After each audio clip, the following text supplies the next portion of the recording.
2 বছর পর বাবার বাড়িতে ফিরে এসে আমি একদম কল্পনাও করতে পারিনি যে এমন কিছু ঘটবে। মায়ের অনুপস্থিতিতে আমরা 2 বোনই ছিলাম বাড়িতে। বাবা প্রতিদিন রাতে মদ্যপ অবস্থায় ফিরে আসতেন এবং ছোট বোনকে তার ঘরে নিয়ে যেতেন। এতদিন পর যখন আমি বাড়ি এলাম তখন বাবার আচরণে কিছুটা পরিবর্তন দেখলাম। তিনি মদ খেয়ে আমাকে তার ঘরে নিয়ে যাওয়ার চেষ্টা করছিলেন, আর আমি কিছুই বুঝতে পারছিলাম না আসলে কি হচ্ছে। তিনি কোনো কথা না বলেই আমাকে তার ঘরে নিয়ে। বন্ধুরা, আজকের গল্পটা অনেক বেশি স্পেশাল, তাই সবাই রেডি থাকো। দয়া করে গল্পগুলো ভালো লাগলে ভিডিওটি লাইক, শেয়ার এবং চ্যানেলটি সাবস্ক্রাইব করো প্লিজ। আমি প্রিয়া, 2 বছরের দাম্পত্য জীবনের পর বাবার বাড়িতে এসেছি। আসার পেছনে বিশেষ কোনো কারণ ছিল না। দীর্ঘদিন পর স্বামীও বলল যে বাবার বাড়ির খবর নেওয়া উচিত। তবে এতদিন না আসার মূল কারণ ছিল বাবার মদ্যপানের অভ্যাস। কিছুদিন আগে বাবার ফোন পেয়ে এই সিদ্ধান্ত নিলাম। বাবা বললেন তিনি মদ ছেড়ে দিয়েছেন। তার মলিন মুখ দেখে এবং ছোট বোন তানিয়ার সাথে দেখা করার ইচ্ছা হলো। তানিয়া আগে হোস্টেলে ছিল, এখন একাদশ শ্রেণীতে পড়ে এবং মাত্র 2-3 মাস হলো বাড়ি ফিরেছে। বাড়িতে এসে বাবা আমাকে জড়িয়ে ধরলেন, যেন একটু বেশি স্নেহ দেখাচ্ছিলেন। তানিয়া দেখা করতে এলো, তবে তার মুখে কিছুটা অস্বস্তি ছিল। তানিয়া বাবাকে পানি দিতেও ভয় পাচ্ছিল, যা দেখে আমি বিস্মিত হলাম। জানি না সে কবে থেকে এতটা ভয় পেতে শুরু করেছে। বিশেষ করে বাবা তো এখন মদও ছেড়ে দিয়েছেন। সেদিন দাদু, বাবার বন্ধুর বাবা, আমাদের বাড়িতে এসেছিলেন। তাদের পরিবার আমাদের খুব ঘনিষ্ঠ। বাবার বন্ধু মারা যাওয়ার পর দাদু নিয়মিত আসতেন। বাবাকে মদ ছাড়তেও তিনি উৎসাহ দিয়েছিলেন। সেদিন বাবা দাদুর সাথে বাইরে গিয়েছিলেন। যখন বাবা ফিরে এলেন তখন তার মদ্যপ অবস্থায় দেখে আমি বিস্মিত হলাম। দাদু বললেন, মেয়ে, তোমার বাবার খেয়াল রেখো। তাকে কতবার বলেছি মদ ছেড়ে দিতে, কিন্তু আজ সে মদ্যপানের কারণ হিসেবে বলল যে তার মেয়ে 2 বছর পর বাড়ি এসেছে। আসলেই তোমার বাবা খুব জটিল মানুষ। আমি যখন বাবাকে তার ঘরে পৌঁছে দিতে যাচ্ছিলাম তখন তিনি আমাকে এমনভাবে ধরে রাখলেন যেন আমি তার স্ত্রী। পরের দিন সকালে শ্বশুরবাড়ি ফেরার জন্য প্রস্তুত হলে বাবা আমাকে থামিয়ে বললেন, কোথায় যাচ্ছ? এসেছ তো মাত্র 1 দিন হয়েছে। আমি জবাব দিলাম, আপনি যদি মদ না ছাড়েন তাহলে আমি আর এখানে থাকব না। তানিয়াকেও নিয়ে যাচ্ছি। আমার কথায় বাবা বিচলিত হয়ে পড়লেন। তানিয়া বাবার সৎ মেয়ে হলেও তিনি তাকে নিজের মেয়ের মতোই দেখেছেন।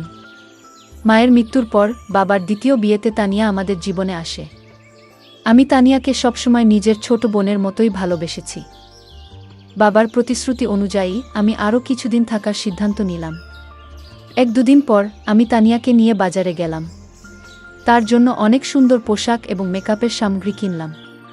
বাড়ি ফিরে আমি তানিয়াকে বললাম নতুন পোশাকগুলো পরে দেখতে। একটি পোশাক তাকে বিশেষ সুন্দর লাগছিল। আমি তাকে সাজতে বললাম, আর নতুন পোশাকে সে অপূর্ব লাগছিল।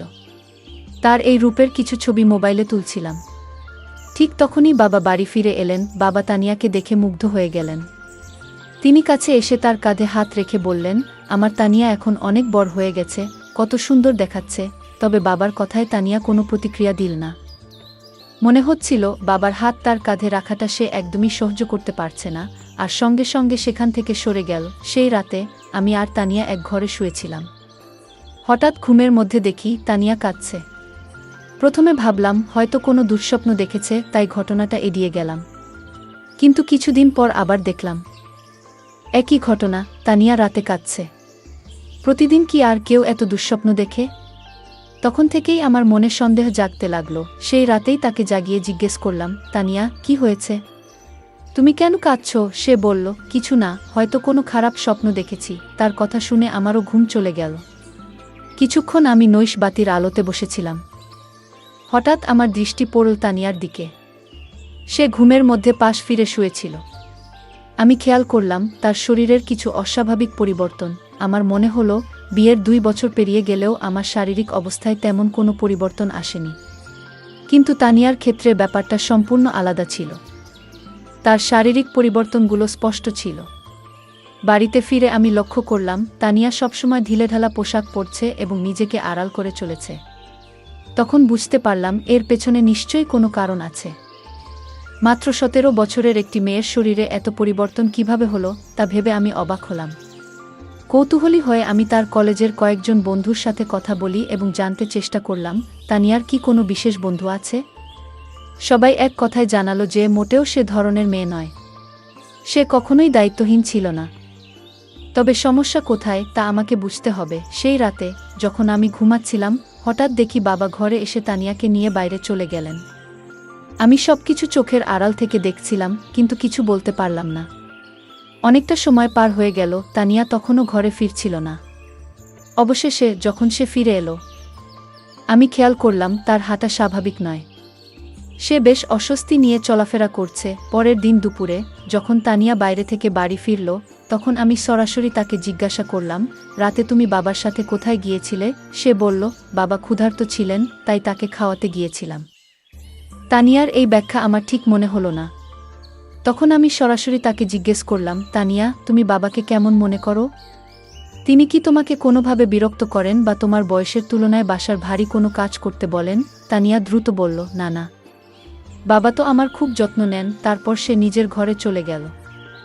আমার বাবা এখনও বেশ তরুণ দেখতে ছিলেন। তার বয়স এখনও 50ও পেরোয়নি। আমি দেখেছি তিনি সকালে নিয়মিত ব্যায়াম করেন এবং তানিয়াকেও সঙ্গে ডেকে নেন, কিন্তু তাদের মধ্যে কি চলছে তা আমি বুঝতে পারছিলাম না। একদিন হঠাৎ আমার ননদ ফোন করলেন। তিনি তানিয়ার জন্য একটি সম্পর্কের প্রস্তাব নিয়ে কথা বললেন। আমি তাকে জানালাম যে তানিয়া মাত্র 17 বছরের মেয়ে। তখন তিনি বললেন, প্রস্তাবটি খুব ভালো, ছেলে প্রতিষ্ঠিত। নন্দের কথায় আমি ছেলের পরিবারের সাথে যোগাযোগ করলাম এবং তাদের বাড়িতে আমন্ত্রণ জানালাম। যখন তারা তানিয়াকে দেখলেন, ছেলের মা বললেন, আপনার বোনের বয়স কি সত্যিই 17? দেখুন, এই মেয়ের শরীর এবং বয়সে বড় পার্থক্য রয়েছে। এমনকি ছেলের মা স্পষ্ট জানিয়ে দিলেন, কিন্তু ছেলের মা স্পষ্টভাবে বিয়ের প্রস্তাবটি ফিরিয়ে দিলেন, কারণ তাদের মনে হয়েছে তানিয়ার শারীরিক গঠন তার বয়সের তুলনায় অনেকটাই বেশি। আসলে আমাদের তেমন তাড়া ছিল না তার বিয়ের বিষয়ে। তবে নন্দের অনুরোধে আমি তাদের বাড়িতে ডেকেছিলাম। আমি এই দেখার ব্যবস্থা এমন এক সময় করেছিলাম যখন বাবা বাড়িতে ছিলেন না এবং আমি তাকে কিছু জানাইনি। কিন্তু যখন বাবা জানতে পারলেন, তিনি ভীষণ রেগে গেলেন এবং বললেন, তুমি কি পাগল হয়েছ? তানিয়া মাত্র 17 বছরের মেয়ে, আর তুমি তার জন্য এখনই প্রস্তাব আনছ? যদি এখানে থাকতে না পারো, তবে নিজের শ্বশুর বাড়িতে চলে যাও। বাবার এই প্রতিক্রিয়ায় আমি হতবাক হয়ে গেলাম, কারণ এটা তো কেবল সাধারণ একটি দেখাশোনা ছিল। বিয়ে ঠিক করিনি। বাবার তানিয়ার প্রতি অতিরিক্ত মনোযোগ আমাকে চিন্তিত করছিল। যদিও আমি সরাসরি কিছু সন্দেহ করিনি, তবে তাদের আচরণ আমাকে ক্রমশ সন্দেহজনক লাগতে শুরু করছিল। তানিয়াকে প্রায়ই বাবার পিছনে ঘুরতে দেখতাম। বাবা আমার সাথে এত রাগ করলেও আমি শ্বশুর বাড়ি যেতে চাচ্ছিলাম না। দাদাজি, যিনি আমাদের বাড়ি থেকে 2টি বাড়ি পড়ে থাকতেন, আমাদের মধ্যে এই সমস্যা লক্ষ্য করেছিলেন। তিনি বাবাকে বোঝানোর চেষ্টা করলেন, মেয়ের সাথে এমনভাবে কথা বলা উচিত নয়।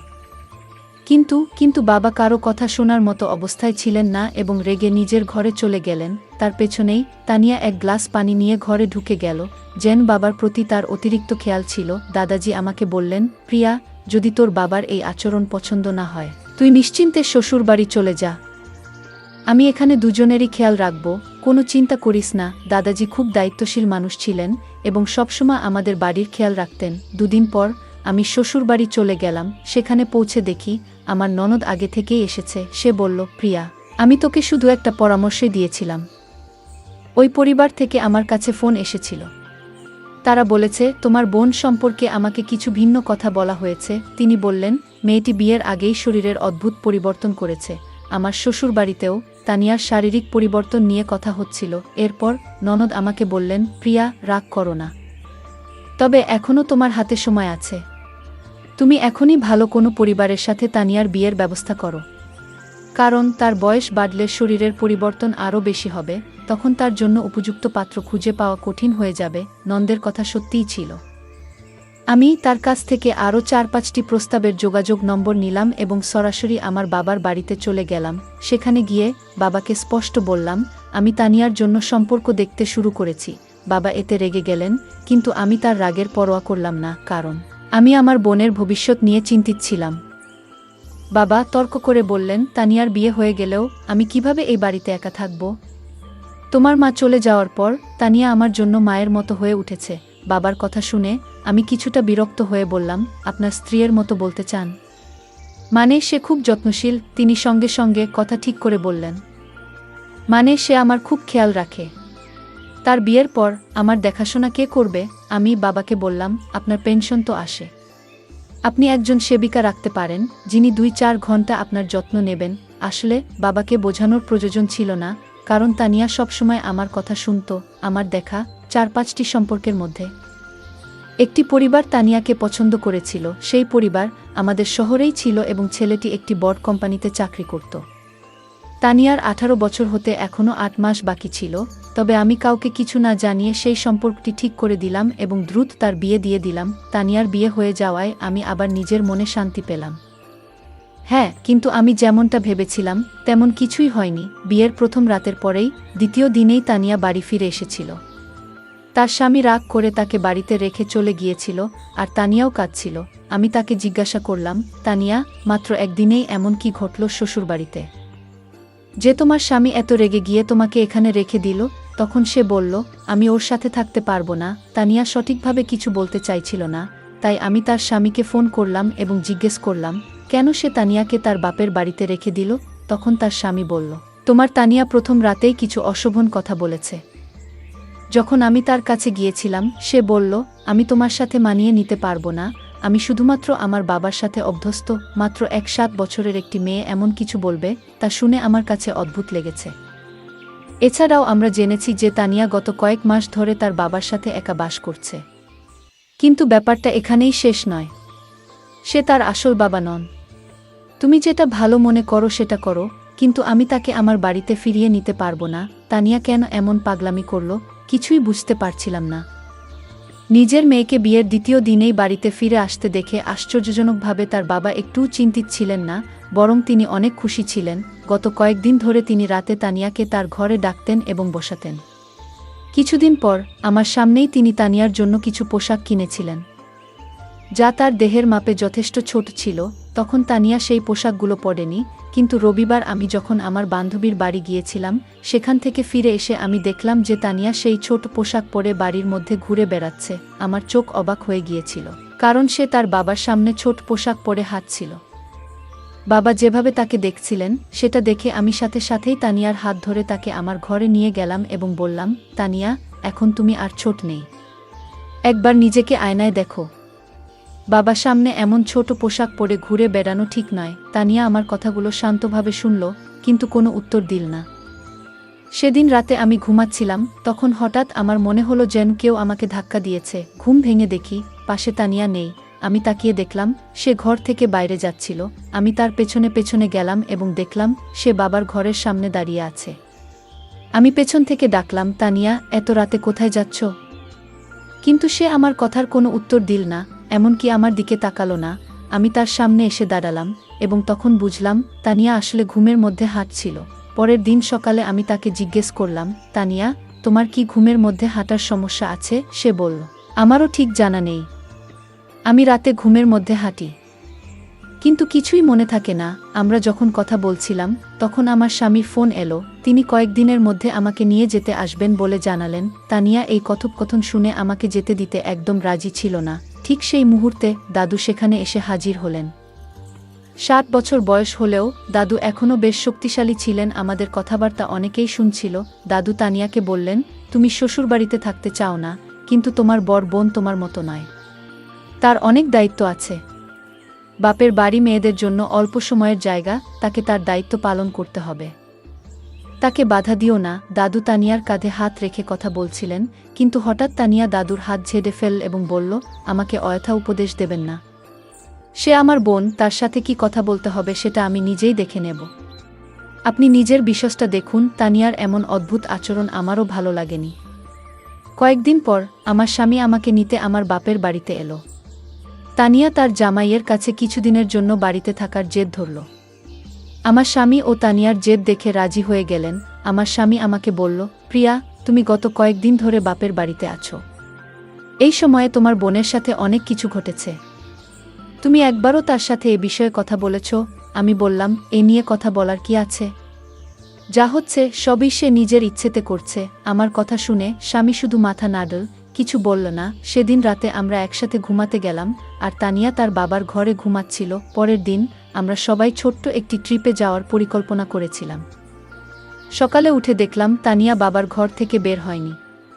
আমি বাবাকে জিজ্ঞেস করলাম, তানিয়া কোথায়? বাবা বলল, বাড়ির মধ্যে কোথাও আছে। তাকে খুঁজতে খুঁজতে আমি ছাদে গেলাম। সেখানে দেখলাম তানিয়া এক কোণে বসে কাঁদছে এবং বারবার তার পেট চেপে ধরছে। আমি বললাম, তানিয়া, তোমার কি পেট ব্যথা করছে? তুমি এখানে একা বসে আছো কেন? সে কোনো উত্তর দিতে চাচ্ছিল না। আমি আবার বললাম, তানিয়া, তুমি তো তোমার জামাইকে এখানে থাকার জন্য জেদ করেছিলে। তোমার জামাই পুরো ট্রিপের আয়োজন করেছে, আমরা বাইরে ঘুরতে যাচ্ছি, আর তুমি এখানে কাঁদছো। ঠিক করে বলো, কি হয়েছে তোমার? আমি যখন কথা বলছিলাম, হঠাৎ তানিয়া আমাকে জড়িয়ে ধরে আরও জোরে কাঁদতে শুরু করল। সে বলল, দিদি, আমি কোথাও যেতে চাই না। তুমি বাবাকে নিয়ে যাও। আজ আমি আমার স্বামীকে ভীষণ মিস করছি। তানিয়া হঠাৎ করে তার স্বামীকে কেন এত মনে পড়ছে সেটা আমি বুঝতে পারছিলাম না। আমি তানিয়ার কথা কিছুতেই বুঝতে পারছিলাম না। তাই তাকে ঘরে নিয়ে এলাম। ঘরে এসে সে নিজের ঘরে ঢুকে চুপচাপ হয়ে গেল। তখন আমি বাবাকে বললাম, তানিয়ার শরীর হয়তো ভালো নেই, কাল তাকে নিয়ে বাইরে ঘুরতে যাব। বাবা সেদিন ছুটিতে ছিলেন, কিন্তু হঠাৎ মনে পড়ল জরুরি কিছু কাজ বাকি আছে। তিনি বললেন, তোমরা ঘুরতে যাও, আমি কাজে যাচ্ছি। বাবার আচরণ আমার কাছে অদ্ভুত লাগল। তিনি বাড়িতে থাকার কথা বলেছিলেন, অথচ এখন কাজের অজুহাত দিচ্ছেন। তানিয়া বলল, আমি যতই অসুস্থ থাকি, তোমাদের সাথে বাইরে যাব। আমি জানতাম তার শরীর ভালো নেই, তাই বললাম, আজ তুমি বিশ্রাম করো, কাল আমরা বাইরে যাব। পরে বাবা আর তানিয়া আমাদের সাথে বাইরে গেলেন না। কিন্তু আমি আর আমার স্বামী ঘোরার পরিকল্পনা বাতিল না করেই বেরিয়ে পড়লাম। সন্ধ্যায় তানিয়ার স্বামীকে নিয়ে বাড়ি ফিরে দেখি তানিয়ার ঘর থেকে কিছু অদ্ভুত আওয়াজ আসছে। তার সেই আওয়াজ শুনে আমরা ভীষণ ভয় পেয়ে গেলাম। আমরা দৌড়ে তার ঘরের কাছে গেলাম, কিন্তু ঘরের দরজা ভেতর থেকে বন্ধ ছিল। আমার স্বামী দরজাটা ভেঙে ফেলল, আর ভেতরে যা দেখলাম তা দেখে আমরা যা দেখলাম তাতে আমরা গভীরভাবে বিচলিত হয়ে পড়েছিলাম। আমার 17 বছরের বোন তানিয়া এমন একজন বৃদ্ধের সাথে ছিল, যার আচরণ একেবারেই অনুচিত ও অপ্রত্যাশিত ছিল। সেই দৃশ্য দেখে আমার স্বামী প্রচণ্ড রেগে গিয়ে সরাসরি সেই ব্যক্তির দিকে এগিয়ে যায় এবং তাকে জিজ্ঞাসা করতে শুরু করে। যখন আমরা বাড়ি থেকে বাইরে ছিলাম, তখন শুধু বাবা আর তানিয়া ছিল ঘরে। কিন্তু যেটা ঘটছিল তার কেন্দ্রে ছিল এক প্রবীণ ব্যক্তি, যিনি প্রায় 60 বছরের। আমি বাবার ঘরে গিয়ে দেখি তিনি সম্পূর্ণভাবে অচেতন অবস্থায় পড়ে আছেন। ঠিক সেই মুহূর্তে তানিয়া আমার কাছে ছুটে এসে জড়িয়ে ধরে। আমি তাকে শান্ত করে জিজ্ঞেস করলাম, তানিয়া, আসলে কি ঘটছে? এই ব্যক্তি কি তোমার সাথে এর আগেও এমন কিছু করেছে? তানিয়া চোখ মুছতে মুছতে বলল, হ্যাঁ দিদি, দাদু অনেকবার আমার প্রতি অন্যায় আচরণ করেছে। এমনকি গতকাল রাতেও তার আচরণ খুবই খারাপ ছিল। দাদু বাবাকে কিছু টাকা ঋণ দিয়েছিলেন, কারণ বাবার বাজে অভ্যাসের জন্য আমাদের বাড়িটা প্রায় বিক্রি হওয়ার পথে ছিল। তখন দাদু আমাদের সাহায্য করেছিলেন। বাবা সেই ঋণ শোধ করতে না পারলে হয়তো আইনগত সমস্যায় পড়ে যেতেন। সে সময় আমি ভেবেছিলাম দাদু একজন ভালো মানুষ, কিন্তু পরে বুঝতে পারলাম তার আসল চেহারা অন্যরকম। দাদু প্রায়ই বাড়িতে এসে বাবার সাথে মদ খেতেন, আর বাবা ঘুমিয়ে পড়লে আমাকে অত্যাচার করতেন। গতকালও একইভাবে আমাকে হুমকি দিয়ে বললেন, কাউকে বললে বাবাকে জেলে পাঠাবো। এতদিন এসব সহ্য করেছি, কিন্তু তোমাকে বলতে পারিনি। তুমি আমাকে সবসময় ভুল বুঝেছ, কখনো পাশে দাঁড়াওনি। বাবাকেও কিছু বলতে পারিনি, কারণ তিনি বারবার মদের মধ্যে ডুবে যেতেন। বাবাও সবসময় আমার সাথে রাগ করতেন, আর আমি কিছুই করতে পারতাম না। বিয়ের পরও সেই বৃদ্ধ লোকটার কথা মনে পড়ত, যা আমাকে কষ্ট দিত। এজন্য রাতে ঘুমের মধ্যে অজান্তেই কিছু বলতাম, কখনো বাবার নামও বেরিয়ে আসত। আমার স্বামীও আমাকে বুঝতে পারেননি। বিয়ের দুদিন পরেই আমাকে বাপের বাড়ি রেখে চলে যান। তানিয়ার কথা শুনে আমার চোখে জল এলো। তার স্বামী ও দুলাভাইও কাঁদছিলেন। আমি তাকে না বুঝেই সবসময় রাগ দেখিয়েছি, বড় বোন হিসেবে আমার দায়িত্ব পালন করিনি। আমি তানিয়ার কাছে ক্ষমা চাইলাম। বাবা যখন সব জানলেন, তখন নিজেকে দোষী ভাবতে লাগলেন। মদের নেশায় তিনি আমাদের পরিবারকে বিপদে ফেলেছিলেন। আমি তানিয়াকে কিছুদিন নিজের কাছে রাখলাম। তার মানসিক অবস্থার উন্নতি হলো। 1-8 বছর বয়সে তার স্বামী আবার তাকে বাড়ি নিয়ে গেল। অতীত মেনে নিলেও তানিয়ার সহ্য করা কষ্টের পূরণ আমাদের কারো পক্ষে সম্ভব ছিল না। আমরা সেই বৃদ্ধ লোকটাকে পুলিশের হাতে তুলে দিলাম এবং সে শাস্তি পেল, যা তার প্রাপ্ত ছিল। বন্ধুরা, বাচ্চাদের যত্ন ও ভালোবাসা গুরুত্বপূর্ণ। পরিবারের সবাই মিলে নিয়মিত কথা বলা ও নজর রাখা উচিত, যাতে তারা সুখী থাকে এবং কোনো চাপের মধ্যে না থাকে। গল্পটা কেমন লাগলো জানাতে ভুলবে না। আরও মজার মজার রোমান্টিক গল্প শুনতে চাইলে ভিডিওটি লাইক, শেয়ার এবং চ্যানেলটি সাবস্ক্রাইব করতে এবং বেল আইকনটি ক্লিক করতে ভুলবে না। ধন্যবাদ।